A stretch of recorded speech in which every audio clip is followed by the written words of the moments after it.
on va d'abord donner la parole à Marc-André Sellos, donc comme grand témoin de cette journée-là, pour qu'il nous donne un petit peu son avis, sa vue sur cette journée. S'il y a, pardon, s'il y a éventuellement à compléter, pas sur ce qu'il va dire, mais sur la journée d'avant, eh ben, je le ferai, hein.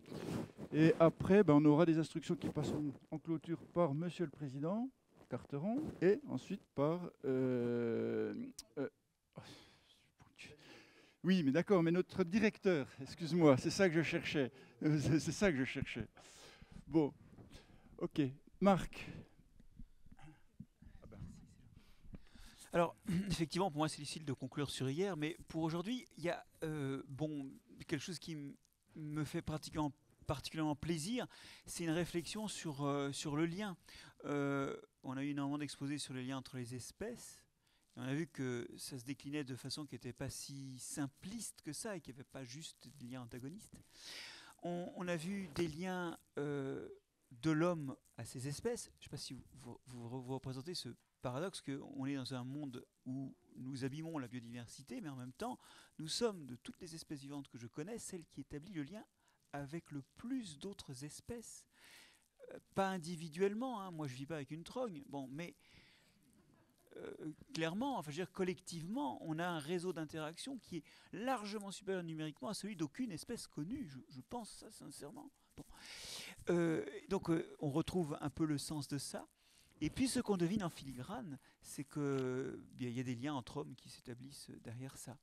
Alors, c'est des liens en particulier au travers de nos actes de consommation à des zones de production, bon, d'accord. Mais en fait, au total, il y a aussi un autre lien là, qui est le lien entre les personnes que l'environnement intéresse. Et je pense que quelque part, c'est à la fois un succès et un échec, ce genre de regroupement. C'est un succès parce qu'on voit des gens d'horizons différents, on voit des naturalistes, on voit des gens qui sont plutôt dans la production ou dans la gestion des écosystèmes naturels, on voit des universitaires qui se réunissent et qui interagissent. Ça, c'est très riche, c'est déjà énorme. C'est une première accrétion très positive, mais en même temps, il y a un plafond de verre, c'est que est-ce qu'il y a des élus ici? Oui. Oui, mais voilà, c'est très bien. Du coup, vous allez entendre un reproche pour les élus alors que vous ne le méritez évidemment pas, mais ils sont trop rares. Est-ce qu'il y a des chefs d'entreprise ici? Alors oui, il y en a un ou deux peut-être. Bon, est-ce qu'il y a des simples citoyens, consommateurs et tout? Enfin, oui, il y a un plafond de verre qu'il faudra qu'on franchisse en termes d'interaction avec les autres. Et peut-être c'est les prochaines rencontres qui le feront. On peut toujours essayer, hein, c'est ouvert pour le moment.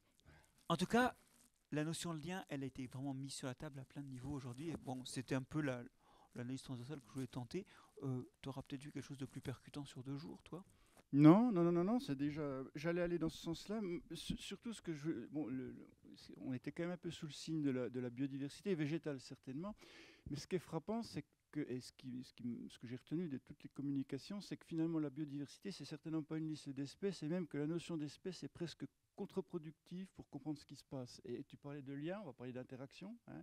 Et finalement, ce qui est important, c'est les interactions, les processus dans leur complexité. Et la biodiversité, c'est le résultat de ça. Donc effectivement, plus il y a d'espèces ou de diversité génétique ou bien même de diversité d'écosystèmes, ça sera une diversité de processus qui sont derrière et c'est là-dessus qu'il faut travailler. Et ça, il faut peut-être qu'on essaie de briser un petit peu notre culture traditionnaliste de naturaliste qui fait des collections d'espèces. Alors il faut les faire, bien entendu, il y a un moment donné des problèmes d'inventaire, il ne faut pas le nier. Mais il y a quelques notions qui sont à casser. Quelque part, une espèce seule, elle n'existe pas. Alors on va parler de symbiose, on va parler de polybiose, on va parler d'holobiose, appelez ça comme vous voulez, mais c'est un nœud dans un réseau d'interaction. Donc ça, c'est quelque chose qui me semble très très important. Et bon, lisez Sellos, quoi. Bon. Et le deuxième truc, c'est la notion d'équilibre qui tue un petit peu les choses, c'est-à-dire qu'il n'y a pas d'équilibre. C'est-à-dire que s'il existe des équilibres, ils sont dynamiques. C'est-à-dire qu'on a des systèmes qui coévoluent. C'est-à-dire que sans arrêt, la génétique d'une population à l'instant T, c'est pas la même que celle qui existait 10 ans d'avant. Alors on le voit bien avec la pandémie, elle est magnifique pour ça. Hein, on voit les variants qui succèdent, on voit l'évolution en marche. Hein, donc, mais ça, on voit en accélérer ce qui se passe aussi sur des espèces qui sont beaucoup plus compliquées. Alors les bactéries, bien entendu. Et puis pour encore plus compliqué que les bactéries, c'est nous, notre vitesse d'évolution est quelque part beaucoup plus lente. Ça se voit moins en tout cas, mais ça existe. Donc à un moment donné, tout ce système, il évolue. Et ce que sera le système Terre, on va dire, dans 50 ans, n'est certainement pas le même que celui qu'on a maintenant. Et il va falloir gérer ça dans la transition, Madame la vice-présidente, écologique, bien entendu, mais une transition qui est sans fin. Hein. C'est une transition adaptative. Hein.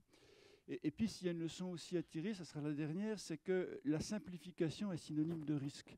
C'est-à-dire qu'à partir du moment où on va simplifier ces relations, ça sera peut-être commode pour la gestion à court terme, mais on voit bien qu'on s'expose quelque part à ce que les ubiquistes arrivent, nous fassent à un moment donné une abondance d'une espèce particulière qui sera un incubateur, pourquoi pas de maladie, etc. C'est exactement ce qu'on voit d'ailleurs avec la crise de la Covid, mais avec d'autres aussi. Hein. Et cette simplification est dangereuse. Donc la question, c'est qu'il faut qu'on arrive à recréer de la complexité. Donc, dans les systèmes agronomiques, par exemple, mais aussi dans les systèmes de santé, cette complexité, elle n'est pas du tout évidente à trouver parce qu'elle est hors de notre culture, d'une certaine manière. Et puis, on ne sait pas bien la penser d'un point de vue, on se vanterait, nous, en tant que scientifiques, en disant qu'on y comprend quelque chose. Souvent, on ne comprend pas tellement c'est compliqué.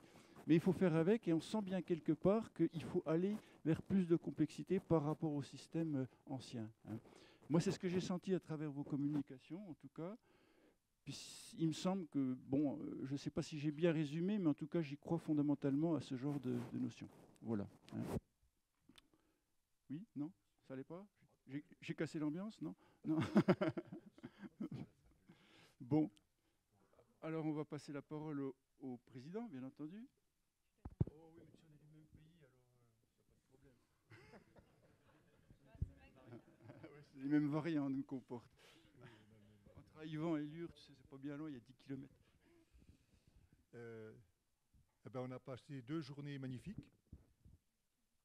On a passé 2 journées magnifiques à se retrouver, à retrouver une ambiance. J'espère qu'on pourra encore le faire, j'espère vivant, et on est sûr de pouvoir le faire l'année prochaine. Daniel va nous donner quelques précisions à ce sujet. Et puis, je ne pense pas qu'il ait déjà le thème, hein, mais il va nous dire 2-3 mots à ce sujet. C'est le moment de clore. C'est le moment de clore nos rencontres. On ne peut pas clore, je ne pourrais pas clore ces rencontres sans remercier les intervenants, bien sûr, hein, nos 2 témoins, hein, qui ont été très écoutés, hein, très écoutés, y compris par visio, je pense, les exposants. Hein. Je voudrais exprimer un regret. C'est dommage que le vice-président, M. Christian Guyot, ne soit pas là. Il faudrait réagencer un peu les salles, quoi, les salles qui ne permettent pas une optimisation des expositions. Alors, il va falloir casser quelques murs. Il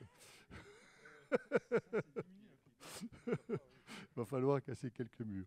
Bon, je vais remercier les modérateurs, tous les participants, hein, qu'ils soient élus ou citoyens, ou simples citoyens. Ils ne peuvent pas être simples, les citoyens, de toute façon. Hein. Merci à toutes les structures, qu'elles soient associatives, qu'elles soient de recherche, qui se sont impliquées dans la tenue de ces rencontres. Merci à nos partenaires qui nous soutiennent, y compris financièrement, pour l'organisation des rencontres et la publication des actes. Hein. Et puis enfin, et ça je voudrais qu'on les applaudisse, merci à l'équipe, merci aux salariés. Alors, on citera Alice. Alice, où est-elle? Ici. Estelle. Estelle, on l'a vu courir, s'époumoner également sur la... Voilà. Françoise. Daniel. Allez. Et puis, je souhaite remercier tous les bénévoles qui nous ont aidés à concrètement, hein, à organiser ces rencontres. Voilà. Qu'ils soient pour porter, pour...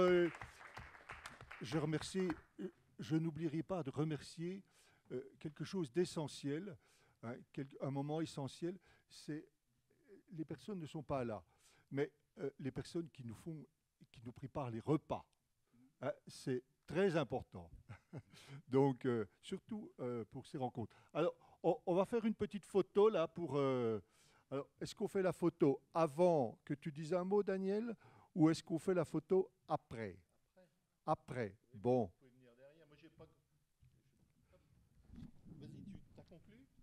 Eh bien,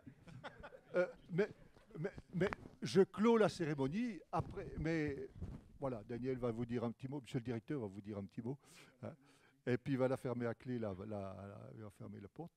Et bon, voilà. Je vous souhaiterais qu'on applaudisse pour tout le monde. Voilà.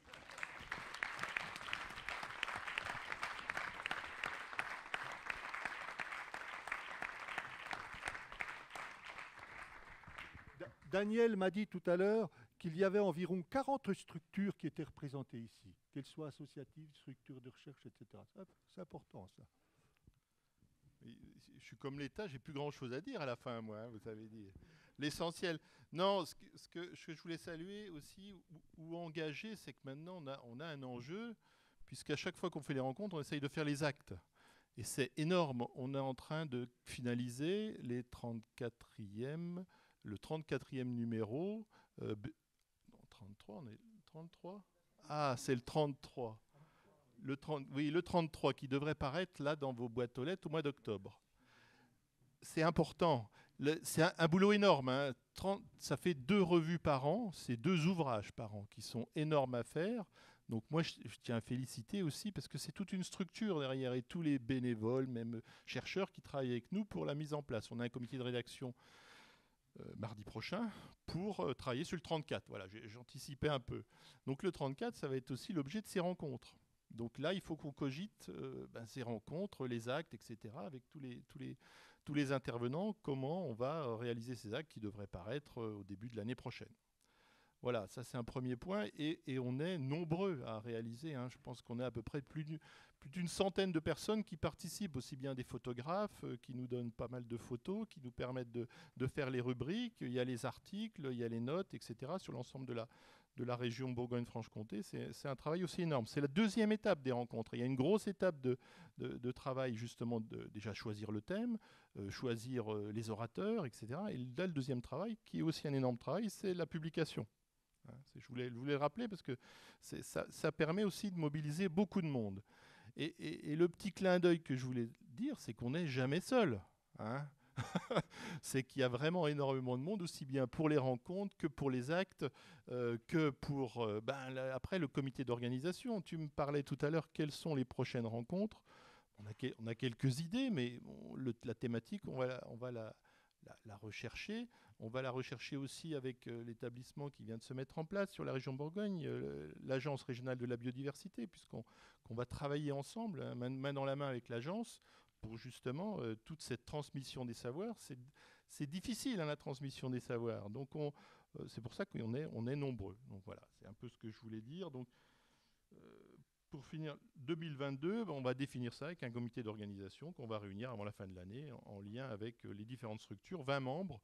20 membres, c'est énorme, mais c'est peut-être pas assez. Donc il y a d'autres membres qui vont sans doute nous rejoindre pour le réseau BFC Nature. Et ce qu'on peut dire, c'est tous ensemble préservons la biodiversité. Je le dis depuis pas mal d'années. Des fois, on me dit Souriane et tous ensemble, mais c'est compliqué. Madame la vice-présidente l'a rappelé ce matin. C'est vraiment, faut se mettre tous ensemble pour préserver cette biodive, cette nature, qu'on puisse avancer et la préserver. Essayer d'arriver de passer du sparadrap sur la nature à un gros sparadrap, un gros pansement, quoi. C'est un peu compliqué, mais voilà.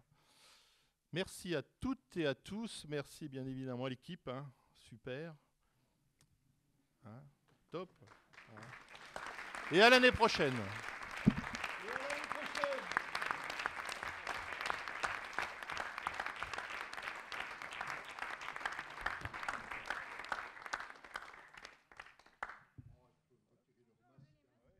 Oh, enlevez les masques.